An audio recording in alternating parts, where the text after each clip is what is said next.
Today we're going to start taking a look at area. Section 14.2 is area specifically of polygons and circles. I don't think circles is what we'll get to today, but we're certainly going to talk about polygons. We were talking last time about linear measure. So linear measure is measuring a distance, while area measures space. That's kind of like vocabulary-wise, a loose description. Specifically, area is the number of non-overlapping squares of a particular size that covers the region. And area is measured using then square units. And interestingly enough, that's exactly what my third grade son's doing right now, is area specifically of squares. Square shapes of things. He brought home a paper the other day. So if you want to know where this starts, I think third grade's the answer actually at this point. We're going to take a look then at finding the area when we're given a grid and whatnot of this shape. So as you're first encountering area in that third grade year, what you're actually doing is you're recognizing that you can count the number of squares to find your answer. And so how many squares, little squares inside of the big square do we have? Yeah, there's 9 of them there. So the answer here is that there's, whoops, let me change it to white. There are 9 square units. And this doesn't give me anything for my units, so we're just going to write it like that. So if we don't have units to write down, it's just going to be units, and then since we're doing area, it's units squared. UN is fine, yes. And then also then recognizing that we can find the area specifically of a square, thinking along those lines, by noticing that the side length and the side width are both 3, and 3 times 3 is 9. So even if the grid markings had not been filled in, we could think about this in terms of multiplication. Okay, and then making the connection between those two pieces. All right, so then taking a look at an actual physical object, and I should probably buy some of these. Every now and then they're telling us we have a little bit more math money left over. Does anybody need anything? I should buy some of these. Have you guys used Geoboards before? Rubber bands and stuff? Cool stuff. So I really need to invest in some of those. A Geoboard or dot paper, which would be sort of a paper version of the same thing, can help us think about area. The addition method is the area found by adding the areas of smaller pieces. So we're going to use the addition method here in a moment to find an area of an irregular shape where it's not just a square.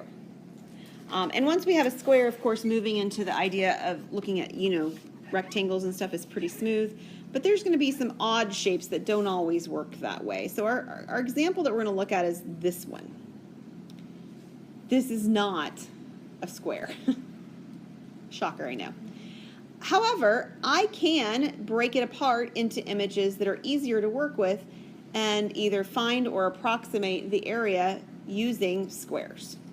So probably the first one that's the nicest is to recognize, whoops, let me get my square tool,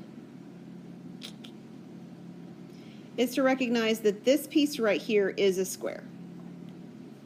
Now, if that's not how you drew it and you drew it differently, it's not going to hurt anything, but this is one way to do it. So I'm going to break it apart one way to show you how to think about it. There's actually another square if you want to. You can either put it down here or you could put it over here pretty nicely, a 2 by 2 square. I'll just leave it where I put my second one. Now there's no more 2 by 2 or 3 by 3 squares, but there's certainly smaller squares like here and here. And I can keep going, whoops, this one and this one. So these are all the squares, and what are the shapes of everything else left over? That would be all, I'll number them. Yeah, these 4 shapes that are left over are all triangles. And they're triangles that are exactly how much of a square, these particular ones? They're half. And it's a visual argument for us to say that. I'm not proving that mathematically, so to speak, at this point, but it looks visually like they're half, and they are. So we can actually count our numbers. I'm going to take off those 4 right there. We can count our numbers of squares that we've got first, and then we can use the fact that those triangles, 2 of them together, make a square to count the rest of them. So if I'm counting, here's 1, 2, 3, 4, 5, 6, 7, 8, 9, just like the first example we did. Here I have 10, 11, 12, and 13. And then the singles I have 14, 15, 16, and 17. There are 17 individual squares that I've sort of marked off in one way or another. And then I have 1, 2, 3, 4 triangles, which when they're combined make how many squares? 2. So I had 17, and now I have 2 more for a total of 19. 19 what? Units squared. We'll say square units, but we write it as units squared, so I don't care how you say it, but just vocabulary-wise, that's usually how it's said. Any question on that one? So this is the addition method. It's taking the shape and breaking it down into rectangles, or not rectangles, excuse me, to squares. And then the pieces that aren't actually squares, you're somehow approximating what they are, how much of a square they are. Now, sometimes it's not easy to break a shape down into its squares. So we also have what's called the rectangle method. In the rectangle method, what we do is we construct a rectangle around the shape, and then we remove the extra area by counting its rectangles, its squares, its triangles, whatever shapes there are left there. This is particularly useful when the given shape contains very few full squares. And if you flip your page, you'll see what I mean. If I tried to count the squares inside this shape, I think the answer would actually be 0, wouldn't it? And approximating these, because they're not like halves of triangles, is also not super simple. Agreed? Yeah, this is not the same kind of an image as the last one. What I can do is I can draw a rectangle around the image, and that's where we're going to go next. So if I draw this rectangle around the image, how much area is in my rectangle?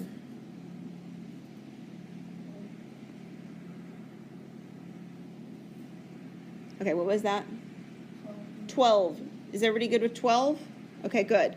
So it's 12 units squared, or square units. And the way that you guys should have seen that, of course, is this is a 3 by 4 rectangle. Everybody good with that?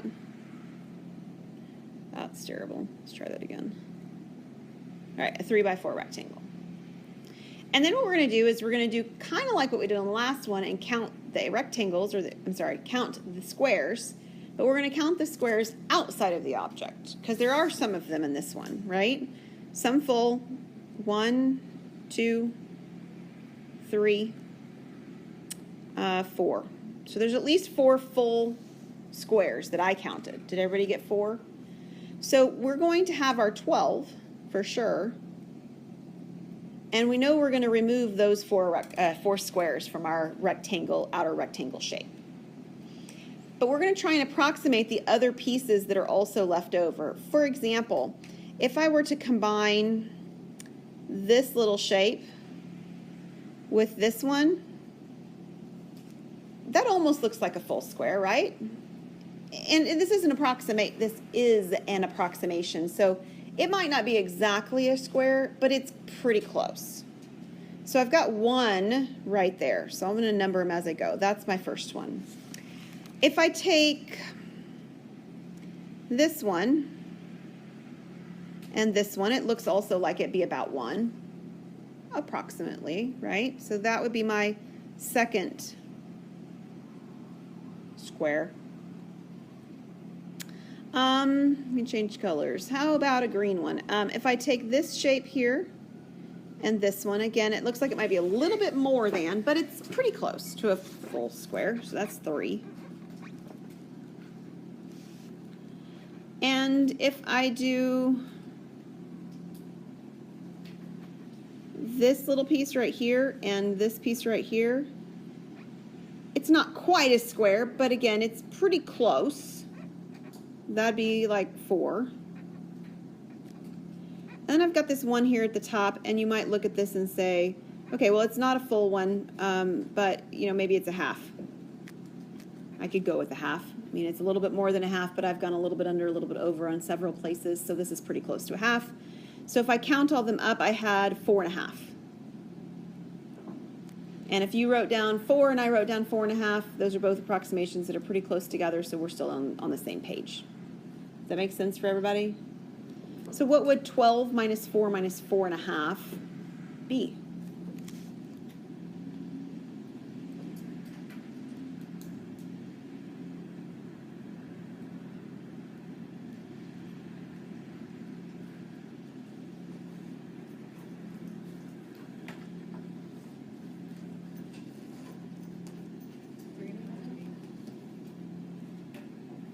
What do we get? 3.5. So I've written in here too that the 4 was our full squares, the 4.5 were our approximately full squares that we had approximated, right? So this would be 3.5 units squared, approximately. And if it makes you feel more comfortable, like it does me, to put an approximation symbol, you can do that, of course. Okay? Those are 2 methods for looking at shapes and their area. Now, last time we talked about conversions within the linear system, and we're going to talk next about conversions within our area formulas. And here's an example for our English units. Our English units, if we have 1 foot squared, or 1 square foot, it's 144 square inches. Any idea why it's 144? Yeah, it's a 12 by 12, right? Everybody gets that, okay? Good. Our yard, our square yard, 1 square yard is 9 square feet. Why? That's 3 feet by 3 feet. And then we've got these wonderful, wonderful numbers down here for our square miles. 3,097,600 square yards is 1 square mile. Or 27,878, I didn't say that right, 27,878,400 square feet.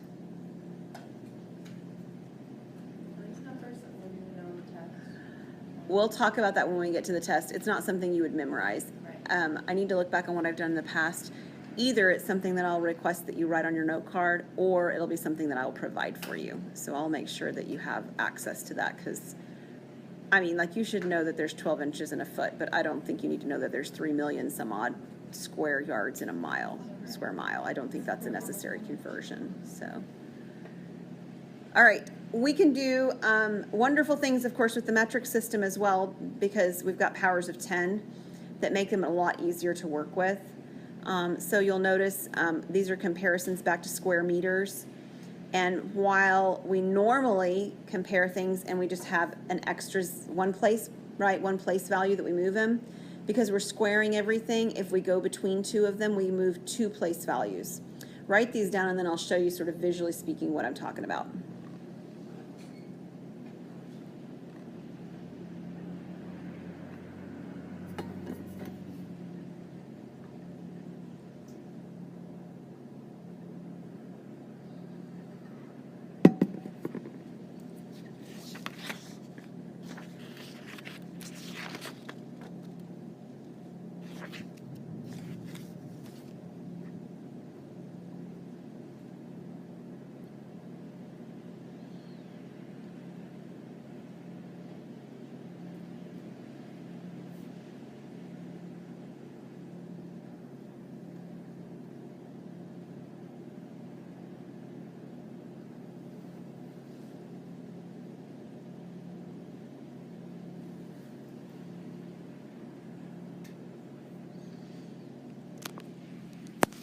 Okay, so the base unit would be 1 meter squared here, right?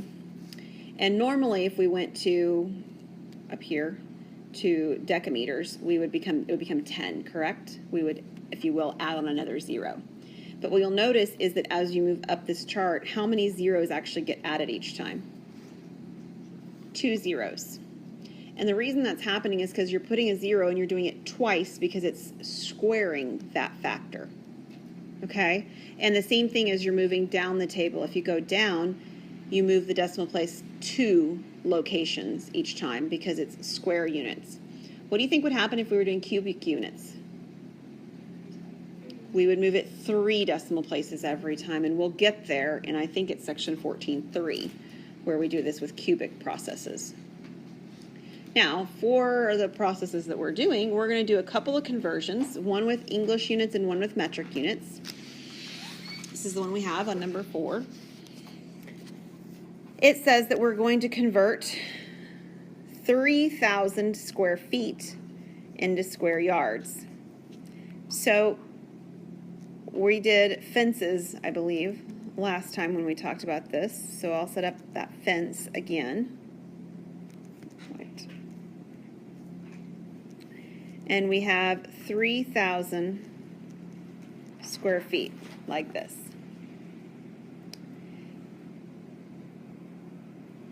Now, there's 2 different ways you can sort of think about this.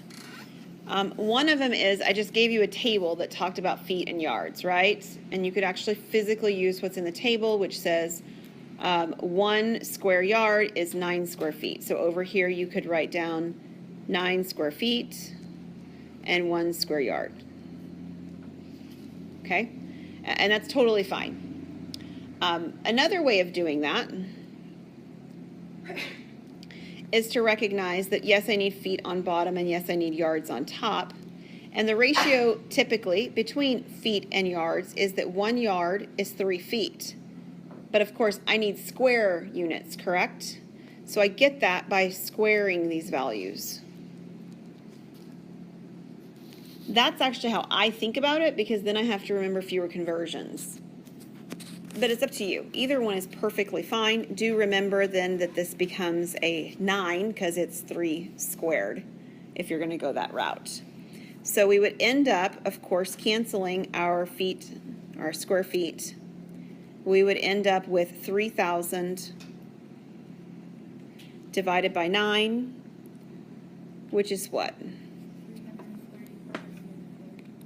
Awesome. 333 1/3. 4.3 repeating, square yards. Make sure at least at the point when you give your final answer, you've got the units properly attached. Is that all right? So the dimensional analysis comes into play. Kilometers to centimeters, and it's square units now. So if you'll remember, this is 378. We had King Henry died by drinking chocolate milk, and we are moving from kilometers to centimeters.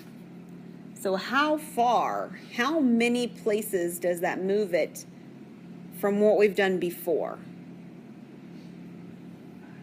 5. Everybody good with that? 5 decimal places. But because we're doing it for square units, we won't move it 5, we'll move it 10. So our decimal point will be moved considerably from where we are.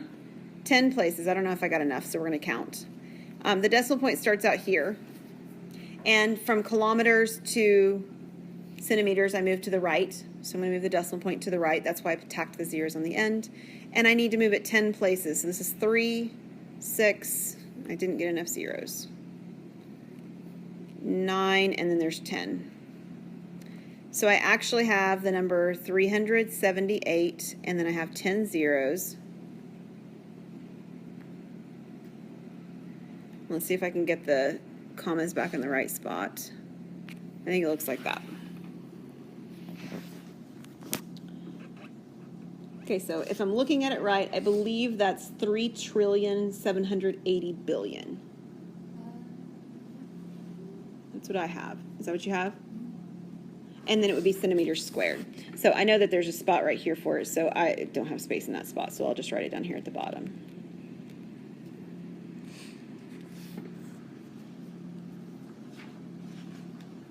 Okay, so who's still a fan of the metric system?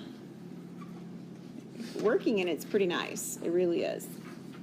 All right, we're going to talk a little bit more about measuring area with land masses. So measuring land area, English units. One of the English units is an acre. There is no abbreviation for acre. I mean, it's only 4 letters to start with. Another English unit we use are the square miles.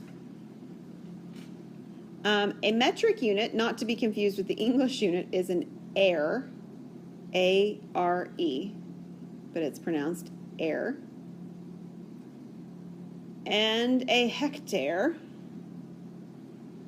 and then the square kilometer. And here's some fun conversions for you with those different metric units and English units. This has different, both of them on this table. So 1 are, the top of the list, is actually 100 square meters. 1 hectare is 100 ares, or 10,000 square meters. 1 square kilometer is 100 hectares, or 1 million square meters. And then we have some smaller units for our English system. 1 acre is 4,840 square yards, and 1 square mile is 640 acres. It's really easy to get confused on this about where the values have squares. So notice here for me, an are doesn't have a square. A hectare, there's no square. And an acre, there's no square. They are square measurements, but they are not written as a unit squared. Okay? So are they redundant? Well, more than redundant. It would actually just be incorrect. But yeah, I mean, they already are R square units, so we don't write the symbol as a symbol to the to a power 2. All right, so we're going to practice a little bit. This particular table, I mean, you know, if we were looking sort of at the square kilometers and the square meters, we could have done that with our conversions from the last chart. But most of the other ones are not ones that we've done before, all right? So we're going to give it a try with a couple of them. We have, on number 5, a square field. If it helps you draw a picture, go for it. We have a square field, and it has a side length of 30 meters. And it's square, so it's like this. It wants us to find the area in hectares. Well, to start with, let's just find the area in the units it begins with. So what's the area for our square with the meters squared? 900 meters squared. Is everybody good with that first step? Now we're going to do dimensional analysis to take the square meters and turn it into hectares. So over here, what is the conversion between hectares and square meters? Do you see it? Yeah, it's the second line, right? The hectare and the meters squared is here. It's 10,000. Okay? So I need my square meters on the bottom, and I need my hectares on the top. And it said that 1 hectare is 10,000 square meters. So what we really have is 900 divided by 10,000. And of course the square meters cancel, which is the whole point. What is 900 divided by 10,000? 0.09, and our units are hectares, HA.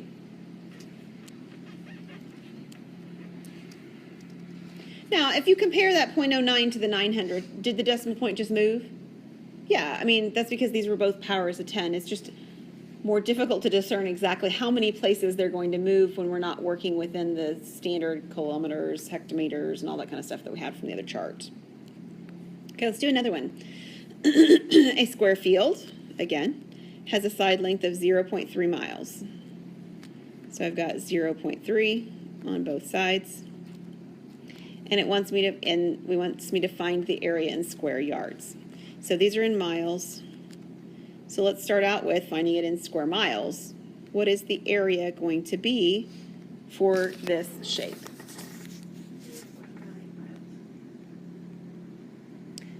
0.9 or 0.09? 0.0.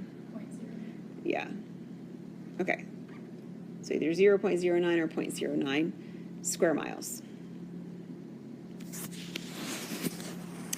And we're wanting this to go back into yards, right? Square yards specifically. I'm going to show you a couple of ways that you can set this up. So no matter how you're starting, you're going to start with, or how you're going to process this, you're going to start with the values you're given. So this 0.09 miles squared.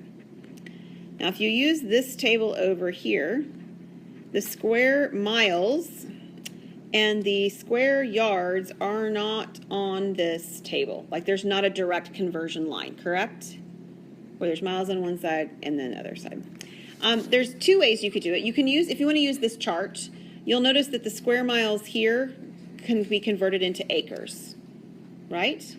And then I could go from acres into square yards. So that's the way I'm going to do it first. If I use this table, that would be the approach. So I've got square miles, and I can turn that into acres. And what is the conversion for that?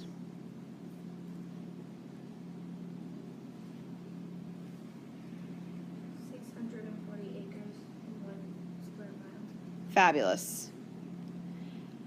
So we would simply do the 0.09 times the 640. That's a 40, but it looks like 41. Try that again. But the problem is that doesn't get me all the way where I want to go. I want to go into yards. So now I need a conversion that takes me from acres into square yards. So what's the conversion between acres and yards? How much is 1 acre on that table above? 4,840. So lovely enough, our acres cancel, our square miles cancel, and we don't even have anything in the denominator except the numbers 1. So I have 0.09 times 640 times 4840. What does that give me when I multiply them?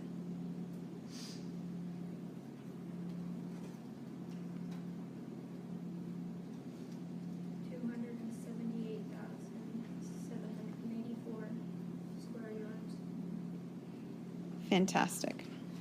Okay, so this is sort of approach number 1, using the chart that we had given. I'm going to show you another way that you also could approach this one a little bit differently. Still have to start with that 0.09 square miles. But instead of going into acres, what we could do is we could remember that we have a relationship between miles and yards, and we did that last time.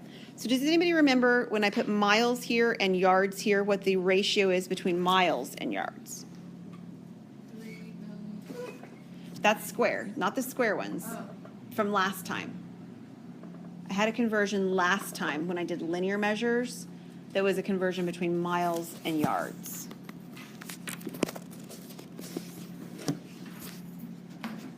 Everybody's like, wait a minute, where'd that chart go? 1,760. You're right, 1,760 to 1. Good. Okay, but of course that's linear measure and we're working with area, right? And I need miles squared or square miles to cancel, not just the miles. So what would I have to do to actually make this usable still? I'd need to square them. So if I square both pieces, then that will cancel the square mile. And I have to remember then that I need to square the 1760. So somebody tell me, what is 1760 squared?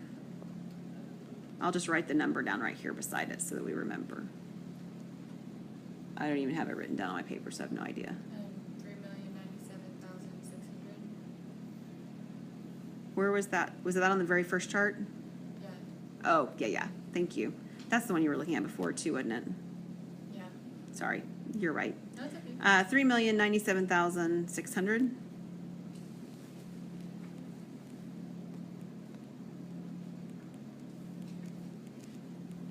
Was it 600, Alicia? Yeah.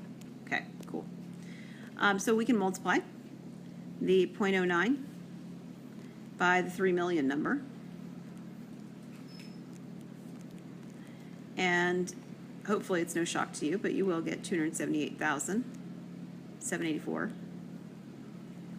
square yards.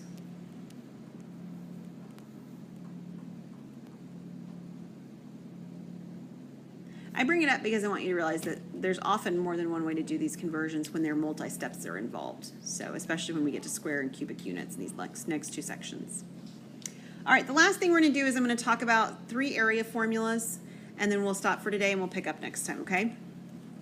These 3 area formulas are, at least 2 of them are very familiar to you. Area of a rectangle is length times width. All right, so here's my length, here's my width.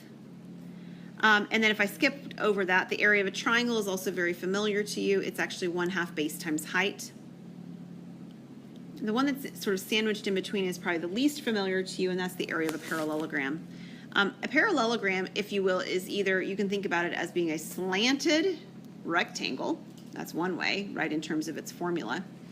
Or you can actually think about breaking it apart and changing it to a rectangle by taking off this triangle on the end and putting it where the missing triangle is over here. And you can see where that rectangle formula is coming from. So the base in this formula, the B, is the length here. And then the height is perpendicularly down. It's not a side length. It's the perpendicular distance between the 2 parallel sides.